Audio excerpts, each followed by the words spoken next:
युवा चेहरे इस बार चुनाव मैदान में हैं और उसमें से एक तरीके से कहे तो राष्ट्रीय स्तर पर जिसकी चर्चा हुई उसमें से एक जयराम महतो हैं और एक कल्पना सोरेन है। तो कल्पना सोरेन की राजनीति को आप किस तरीके से देख रहे हैं? देखिए, आप कल्पना सोरेन से मेरी तुलना नहीं कर सकते। आप उनको महान बताइए, उनको भगवान बता दीजिए, उनको देवी बता दीजिए, लेकिन मेरी उनसे कैसे तुलना होगी? वो शिबू सोरेन की पुतोहू है, हेमंत सोरेन की पत्नी है, इसीलिए कल्पना सोरेन का नाम है। कल्पना सोरेन की जगह बबीता सोरेन, सुनीता सोरेन का है नहीं इस जगह पे है। तो कल्पना सोरेन जयराम महतो की तुलना बिल्कुल नहीं हो सकती है। जयराम महतो का कोई पॉलिटिकल बैकग्राउंड नहीं है। एक मिट्टी से जयराम महतो आज राज्य के चर्चा का विषय बना है। कल्पना तो चांदी के चम्मच के साथ आई है, तो उनको आप महान बताइए, हमें आपत्ति नहीं है, लेकिन आप उनके साथ मेरी तुलना नहीं कर सकते। अच्छा, आखिरी सवाल जाते जाते, अगर ऐसी स्थिति आए कि जयराम महतो के पास कुछ विधायक रहे और सरकार बनाने के लिए किसी एक के साथ जाना जरूरी हो, तो आप किसके साथ जाना पसंद करेंगे? देखिए, पसंद नहीं, राज्य की समस्या, राज्य के मुद्दे जो राज्य को ठीक कर पाए। देखिए, हमारे हिसाब से हम लोग अपने दम पर चुनाव लड़ रहे हैं। राज्य की जनता से भी अनुरोध कर रहे हैं कि वो हमें बहुमत देने का कष्ट करें, कार्य करें, और नहीं तो एक स्ट्रांग ऑपोजिशन की भूमिका रहेंगे। देखिए, मरने से पहले भूत बनना बेवकूफ़ी है। मौत एक दिन सबको आएगी, लेकिन लोग जीते हैं, नए कपड़े पहनते हैं, शादी ब्याह करते हैं, बच्चे जन्म देते हैं, उनको मालूम है मर जाएंगे। इसलिए चुनाव का परिणाम क्या होगा उससे भयभीत थोड़ी है। चुनाव जीतने के लिए मैदान में आए हैं और जीतने के लिए संघर्ष कर रहे हैं। मैं अपना ये बड़ाई नहीं कर रहा हूँ, लेकिन पूरे झारखंड में आप किसी लीडर को उठा के ले आइए, 2 बजे रात तक कोई कैंपेन नहीं करता है। बड़े बड़े स्टार प्रचारक 7 बजे रात को जाके बड़ी बड़े होटलों में जाके सो जाते हैं और अपना सेवा लेते हैं। जयराम महतो आज 3 दिन से कपड़ा बदला नहीं है, देख सकते हैं कपड़े का दाग। एक केंद्रीय अध्यक्ष, 2 सीटों से चुनाव लड़ने वाला और पैसा नहीं 90,000 वोट लाने वाला शख्स आज बदबू आ रहा है इस टी शर्ट से। तो संघर्ष के मामले में हम लोग कमी नहीं करेंगे और वही संघर्ष हमें मुकाम तक लेके जाएगा। बाकी राज्य की जनता, हम लोग स्पष्टवादी हैं भैया, जो कहते हैं साफ कहते हैं। आखिर कब तक झारखंड के लोग इसी तरह ठगे जाएंगे? आज कब तक झारखंड के लोग इसी तरह लूटे जाएंगे? ये राज्य हमारा केवल नक्शे से मिला है। आज भी अगर अधिकार की बात करें तो हम लोग कोसों दूर हैं। आपने कहा कि आपको डुमरी में सबसे ज्यादा वोट मिले थे, गोमिया में भी बहुत ज्यादा वोट आपको मिले थे, तो आपने गोमिया को क्यों नहीं चुना? नहीं, एक कोलियरी चुनना था जी। मेरी दूसरी सीट गोमिया ही संभव हो रही थी और उसको हम फाइनल ही करने वाले थे, क्योंकि समय कम था और हमें भी लगा था कि गोमिया एक ऐसी सीट होगी जहां हम प्रचार के लिए नहीं भी जाएंगे और वो सीट निकल जाएगी। लेकिन अंत समय में बेरमो में 2 आउटसाइडर मैदान में आते हैं और मुझे लगा कि अब यहाँ से भाग जाना उचित नहीं है, क्योंकि झारखंड जिस उद्देश्य के साथ अलग हुआ था, कहीं ना कहीं उसके विपरीत बेरमो का माने सीटों का जो फार्मूला फिट हुआ था उसके बिल्कुल विपरीत था। तो इसीलिए हमारी जो आइडियोलॉजी है वो बेरमो के लिए परफेक्ट थी, इसीलिए बेरमो मुझे आना पड़ा। आप कह रहे बाहरी अनूप सिंह तो कह रहे हैं कि एक तो अनूप सिंह के पिता जी भी राजेंद्र जी उस क्षेत्र से विधायक रहे लंबे समय तक, और उन्होंने कहा कि 1908 का उनके पास खातियान है, तो आप उनको कैसे बाहरी कर सकते हैं? देखिए, सबसे पहली बात, आप इस बात को स्पष्ट जान लीजिए, वह जितनी भी जमीनों पर अपना बसाव किए वो CNT की ज़मीनें हैं। लेकिन ये हमारे राज्य का दुर्भाग्य है, जिन लोगों के पास सत्ता है, कानून है, उस कानून का दुरुपयोग करते हैं। अनूप सिंह एक ऐसा शख्स है जिसने बहुत ही चालाकी के साथ इस राज्य की, विशेषकर बेरमो के तमाम कोयले को बेचने का कार्य किया है। रविंद्र पांडे जी एक ऐसे शख्स हैं जो बेरमो से उठकर आकर तोपचांची में पूरे गांव की जमीन को खरीदने का काम किया है। उन्होंने केवल और केवल पूंजीवाद और साम्राज्यवाद के अलावा कोई समाजवाद स्थापित करने का जरा प्रयास भी नहीं किया है। तो इसीलिए ऐसी सोच से झारखंड राज्य नहीं चलेगा।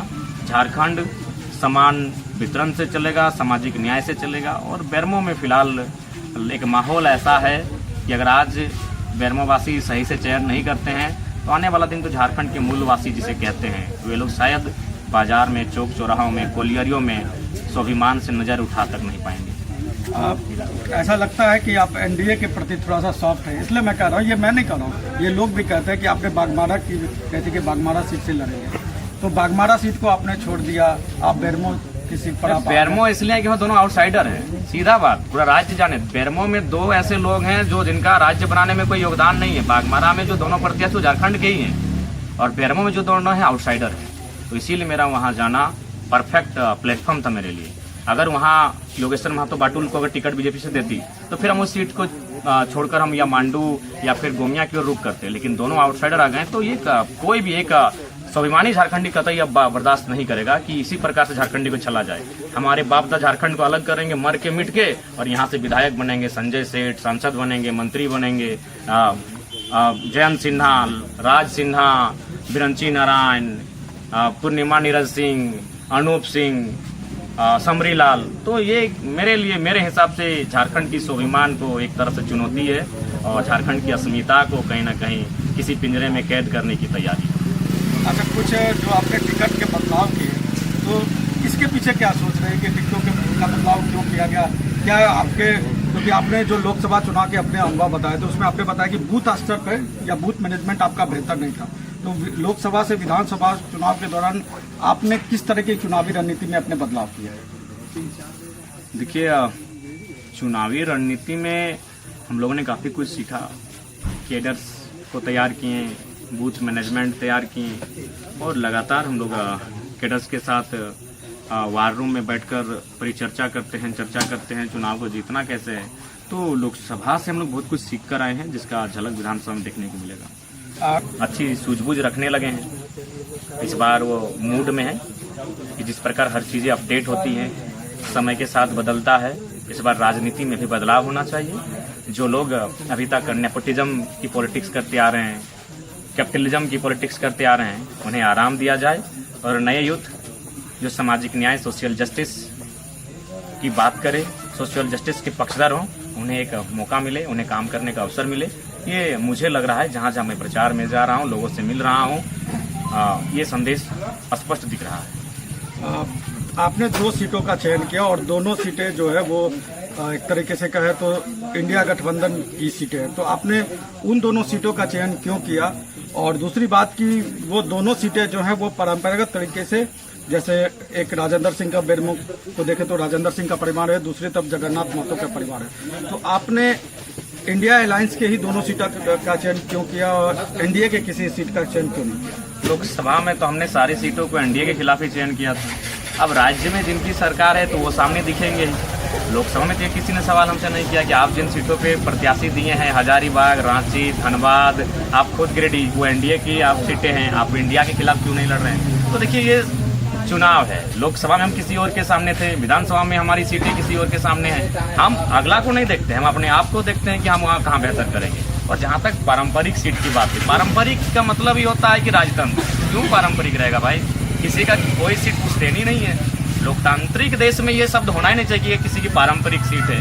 बदलाव अगर आप जोड़ना नहीं चाहते हैं उस सीट में, आप परिवर्तन जोड़ना नहीं चाहिए उस सीट में, तो फिर हमारे भारत देश को लोकतंत्र में आने का कोई मतलब ही नहीं है। हम लोग राजतंत्र में ही रहते हैं और वही पारंपरिक शब्द का हम लोग प्रयोग करते हैं कि हाँ, ये परंपरा है। परंपरा मतलब एक तरह से राजतंत्र की बू आती है उसमें। तो इसलिए चाहे कोई सीट रहे, मैं परिवर्तन का पक्षधर हूँ, मैं एक युवा हूँ, बदलाव का पक्षधर हूँ, और परंपराओं से हटकर, लीक से हटकर काम करना मुझे पसंद लगता है। और जहाँ तक देखिए, लोकसभा का चुनाव हम लड़े, सबसे ज्यादा वोट हमें डुमरी से मिला था, तो डुमरी तो लड़ना मेरा तय था। उसके बाद अगर हम टुंडी भी लड़ते, वो भी तो इंडिया गठबंधन की सीट थी, टुंडी मेरा होम, तो वहां भी अगर हम लड़ने जाते तो इंडिया गठबंधन को पाते हैं। हम मांडू लड़ने जाते तो वहां भी जेपी पटेल अब कांग्रेस में चले गए, वहां भी आप इंडिया गठबंधन को पाते हैं।